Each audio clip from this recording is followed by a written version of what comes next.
Hello and welcome to This Day Devo. My name is Pastor Guy, and today we read 1 Thessalonians chapter 4, verse 1 through chapter 5, verse 11.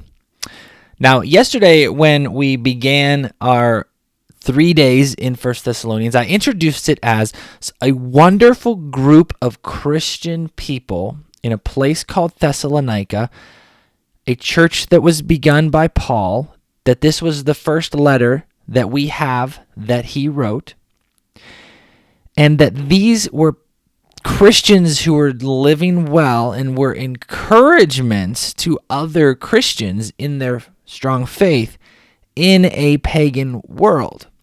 What I also said was how some of the people in Thessalonica apparently were not living to please the Lord because they were distracted, deceived by the pagan rituals of old. They were not working. They were not living respectable lives in society that please God because they were maybe anticipating the return of Christ. And also, it seems as if there was a layer of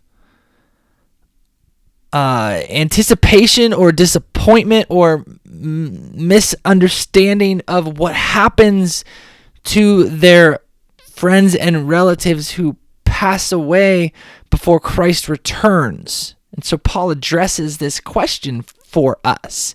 And to address the first part first, the importance is given to us here in living a respectable, honorable, quiet, mind your own business, work with your hands kind of life, so that you are living your life to please God.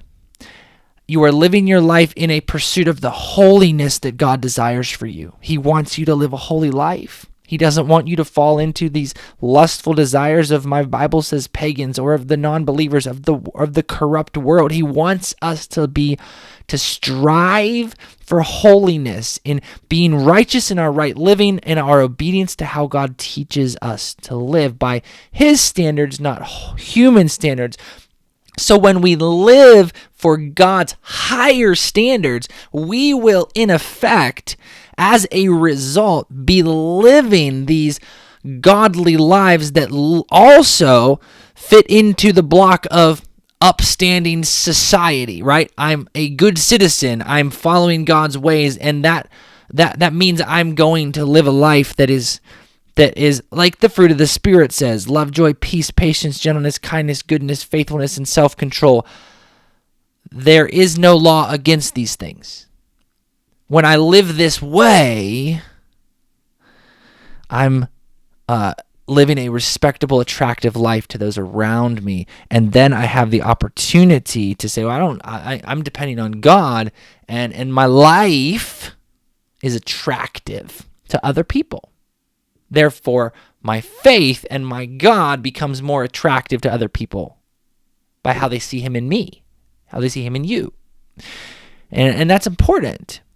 And so then he answers that question of how we have this hope in the resurrection, and that those are believers who have passed away, our loved ones who knew Christ and have passed away, or the dead in Christ will rise, and how we have hope that they will go and they will be with the Lord forever, and so will we. And we need to encourage each other with these words and with this truth. And he's like, hey, you guys need to tell each other that it's okay that they've passed away before Christ returns.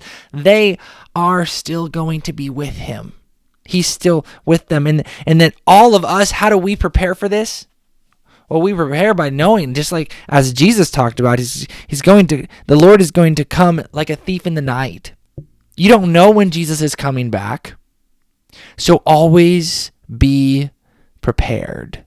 Always be doing your best by God's grace to live an upright and holy life. Because one day He's just going to come. So don't be out there losing your wherewithal. Stay clear-minded. Stay clear-minded and stay alert in your faith. and in your confidence of your salvation. And so live to please God and retain that hope and anticipation of the resurrection of those who are in Christ because of the resurrection of Christ and his return for his church. We stay alert and we stay ready. So because this could be the day, this could be the generation. God bless you, and I'll see you tomorrow. Down from heaven as the power of Christ